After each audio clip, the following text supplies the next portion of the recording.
تھوڑا سا لوگوں کا خیال کریں. تھوڑا سا آپ دیکھیں اسی وطن کے اندر کچھ لوگ ایسے ہیں جن کی غریبی انہیں پریشان کرتی ہے اور ان کی خودداری انہیں آمادہ کرتی ہے. وہ کشک اور حضور ترغیب دیتے تھے کھانا کھلانے کی. اگر یہ فکر جو حضور نے بیان کی یہ فکر ہمارے مزاج کا حصہ بنے تو دیکھیں کس طرح بات آگے بڑھتی ہے.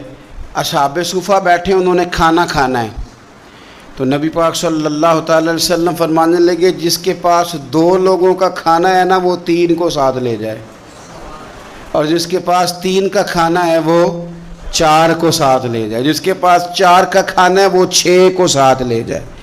فرمایا 2 کا کھانا ہے تو 3 کو وہ پورا آئے گا.